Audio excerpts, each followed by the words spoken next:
Ride out. Sorry, fam. Oh, okay. Can I? Well, no, Kid Cudi, Lutu. Can I at least say goodbye? These 20 unforgettable walkouts prove that interviews can unravel fast. Whether it's a calm goodbye or a stormy shutdown. But don't try and trick me now, because I'm not going to play this game. Delete that bit. John, can you just delete it, please, that bit? Each one left when they felt it was time to stop talking. Calvin Harris and not releasing some of your stuff. Thank you. Bye-bye. Let's take a look at some celebrity walkouts below. Robert Downey Jr. During an interview, Robert Downey Jr. showed up ready to talk about explosions, heroes, and saving the world. A character that differentiated this universe from other comic book worlds, and here we are, you know. But the British journalist Krishnan Guru Murthy had other plans. Out of nowhere, the questions shifted from Marvel to personal territory, addiction, family drama, even politics. You've talked in other interviews again about your relationship with your father. Robert Downey handled it with grace at first with polite responses, but actually he wasn't loving it. He tried to steer things back to the movie, but when the conversation kept digging deeper, he gave a cool little smirk and made the smoothest exit you'll ever see. Bye. Thank you, guys. Are you? Oh, I'm sorry. It's okay. Rita Ora. Rita Ora was doing a regular press interview with the Associated Press. The conversation was nothing weird, just the usual promo stuff. I love the character I create, the fact that I can get away with everything, have fun, and dress how I like. But then the interviewer casually brought up her ex, Calvin Harris, and mentioned that he hadn't released some of her music. Rita Ora didn't really give much of a reaction, except a simple smile, and walked out. She didn't say anything, didn't make a scene. Calvin Harris and not releasing some of your stuff. Thank you. Bye-bye. Paris Hilton. Paris Hilton was sitting down with ABC News for an interview that started off on track. But when the topic changed to the Kardashians and whether they were now more in the spotlight, the conversation took a turn. People who have followed in your footsteps, like Kim Kardashian, are overshadowing? No, not at all. After that, she kept her answers brief. When the reporter asked if she wanted to end the interview, she didn't respond anything more, just got up and left. You want to wrap up? LeBron James. LeBron, Michael Lee with Yahoo Sports. Would you say that this is probably the most frustrated or disappointing you? This happened after Game 1 of the 2018 NBA Finals. J.R. Smith had made a big mistake that cost the Cavaliers the game, and LeBron was clearly frustrated. During the post-game press conference, a reporter kept asking him what Smith was thinking in that moment. Tonight we played as well as we've played all postseason. We gave ourselves a chance, possession after possession after possession. LeBron answered the question multiple times, but the reporter didn't stop. Without saying anything else, LeBron picked up his bag, put on his shades, and walked out. Thank you.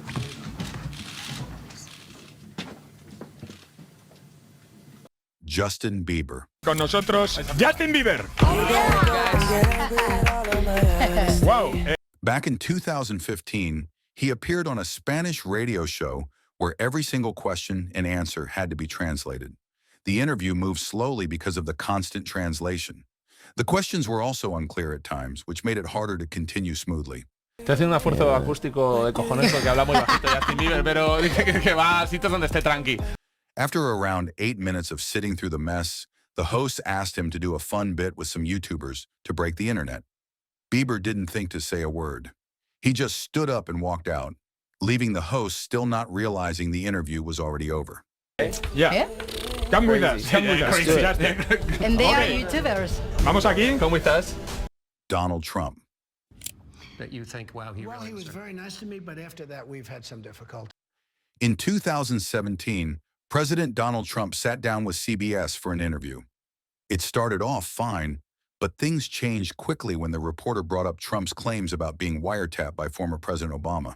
You saw what happened with surveillance, and everybody saw what happened with surveillance. Difficulties how? I thought that. As soon as the topic came up, Trump cut it short. He waved the reporter off, said the interview was done, and ended it right there. I have my own opinions. You can have your own opinions. But I want to know your opinions. You're the President of the United States. It's enough. Thank you. Joan Rivers. Fashion critiquing, while it's very mean in some ways, people can't wait to hear what you have to say. Really? It's not mean? She was on CNN with Frederica Whitfield, and things got uncomfortable quickly. The interviewer asked a series of pointed questions, but kept a polite tone, which made it feel more passive-aggressive than direct. You're not really worried about feelings being hurt? Well, not when it's about dresses. It's not about them. It's about clothing. Joan answered a few, but when the topic shifted to her wearing fur, she lost patience. She called the interview negative, stood up, and walked out. According to reports, she even kept her mic on afterward and didn't hold back her thoughts once the camera stopped rolling. There were people who were upset, and you're just saying, no, I'm going. I really am going because all you have done is negative. Christine O'Donnell. Once Christine O'Donnell appeared on Piers Morgan's show, and things took a turn when he asked about her views on gay marriage. I'm not being weird about this, Piers. I'm not running for office. I'm not promoting a legislative agenda. She avoided the question at first, but as Morgan continued pressing, she got frustrated. She called his approach rude and suddenly announced that she was leaving, adding she had skipped another interview for this one. Then she stood up and left, ending the segment in complete silence. You know, the wrap-up signal on the sidelines, I'm like, what, what's going on? All right, enough here, Piers. Whoopi Goldberg and Joy Behar. It's sure, they have a right to do it and the Constitution, but it's inappropriate. This one happened live on The View. Bill O'Reilly was the guest, and everything was fine until the conversation turned to 9/11 and the building of mosques. We don't want that. That shouldn't be there. But what about the discussion? No. But there's the president. There's the president going. Then came the moment, O'Reilly said, Muslims killed us on September 11th. They didn't argue or continue the conversation. They simply stood up and left the set. O'Reilly later apologized and both hosts returned. You're outraged about Muslims killing us on 9/11. Shia LaBeouf. In 2014, during a press conference in Berlin for the film Nymphomaniac, Shia was asked about the movie's explicit content. Instead of answering, he got up and walked out without any single explanation and comment. Sardines will be thrown into the sea. Thank you very much. Later that same day, things took another odd turn. Not long after, he showed up on the red carpet wearing a paper bag over his head that read, "I am not famous anymore," a phrase he'd already been tweeting. The bag incident came right after his strange reaction earlier that day during a press conference, where he was asked about being in a film with so many sex scenes. Player in a 1995 news conference, so apparently not even his... Jim Norton. Yes. Were the bodies identified? No, but that's taking to that argument. Well, we'll just fly with that. In 2009, Jesse Ventura joined the Opie and Anthony show for an interview that quickly turned into a heated argument. The conversation shifted toward military service and foreign policy, and tensions rose fast between Ventura and co-host Jim Norton. Kennedy, we can't go back to Fort Vietnam. You said to me that we're with those guys. No, said, because this happened in 2004, pal. It didn't take long before things crossed the line. The conversation turned personal, and the tension between Ventura and the host hit a breaking point. Instead of continuing the argument, Ventura stood up, handling the moment in his own way, and walked out of the studio. Bye, tough guy. Bye, tough guy. And thanks for your service to our country. You're welcome. Thanks for touching me. Shannon Tweed. He's a pig, and I don't like it. He's a pig, and I'm done. You're finished with him? The couple appeared on the Joy Behar show to promote their reality series, but the conversation quickly shifted in an uncomfortable direction. A past interview was brought up that joked about Simmons' history with women, and when the topic came up again, Shannon didn't like it. In those days, Gene Simmons was on the show. I've heard this before from him anyway. He claims that he had sex with 5,000 women. The interview started light but changed after a few questions. Shannon got up and left in the middle of it. Gene stayed, but the rest of the interview didn't go smoothly. Both of them seemed uncomfortable with how it was handled. I was just joking because she's a comedian. Here, these back on. It suits you. Later, both of them returned to the show. This time, the focus was on clearing the air and talking about their recent wedding. They addressed the walkout, explained how they felt in the moment, and gave their side of the story in a calmer setting. I didn't think that was a funny joke. I didn't think it was worth joking about. Frank Rizzo. I know some policemen that are in prison, Right. too. That doesn't mean... No, that don't mean that everything that McGinnis... I know a writes mayor is- that's in prison. In 1972, Philadelphia Mayor Frank Rizzo appeared on the Lou Gordon program for a televised interview. It began like any other interview, but didn't take long to head into uncomfortable tone when Gordon brought up claims about Rizzo receiving support from nightclub owners tied to criminal activity. The article also said, this is the last one, that you had received financial support from city nightclub owners. Rizzo didn't appreciate the direction the interview was taking. He stood up, removed his mic, and walked off, saying he wasn't going to continue with what he felt was an unfair line of questioning. I want to be professional, and I came for an interview, but I don't think that this has been an interview. Rachel Dolezal. Got dropped off at the post office. Again, it seems highly unlikely that an individual that had a key. In 2015, Rachel Dolezal, then the head of the Spokane NAACP, sat down for a local interview with KXLY's Jeff Humphrey. The conversation shifted when she was directly asked about her racial identity. The interview became tense when she didn't give a clear answer. As the questions continued, Dolezal got up and walked off camera. Yes, that's my dad. And he was unable to come in January. Are they white? After the interview aired, people across the country started talking about it. It was later confirmed that Rachel was born to white parents, which raised even more questions because she had been presenting herself as black. The BeeGees. It was Arif Mardin, the record producer, who was suggesting that we come up with some high-pitched screams. In 1996, the BeeGees appeared on Clive Anderson All Talk. It all seemed normal in the beginning, as they were just chatting like usual. Because older brothers tend to want to be in charge and say, what would you do? Is he always, perhaps I should ask you, is he still... Ask him. I think there's on different days there's... But things got worse when the host joked about forgetting one of their songs.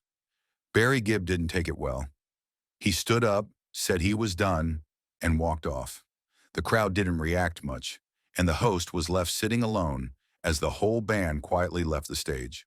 In fact, I might just leave. Yeah. Oh, I've never had anyone walk out before, but... we have a toss-up, pal. So anyway. Naomi Campbell. In 2010, Naomi Campbell sat down for an interview with ABC News. Things changed quickly when she was asked about a diamond she had allegedly received from former Liberian leader Charles Taylor. She gave a short response and made it clear she didn't want to discuss it. Diamond from Charles. I didn't receive a diamond, and I'm not going to speak about that. Thank you very much. And I'm not here for that. Even after someone off camera stepped in to say the topic was off limits, the reporter kept going. Naomi didn't wait. She stood up, ended the interview, and knocked over a camera on her way out. Sorry. Thank you so much. Goodbye. Sarah Ferguson. Sarah sat down with journalist Michael Usher, and things opened up normally without any clue of what was happening next. But as soon as the topic of a past scandal came up, one involving money caught on hidden camera, things changed. But don't try and trick me now, because I'm not going to play this game. Delete that bit. John, can you just delete it, please, that bit? Ferguson answered some of the questions, but grew frustrated when the line of questioning continued.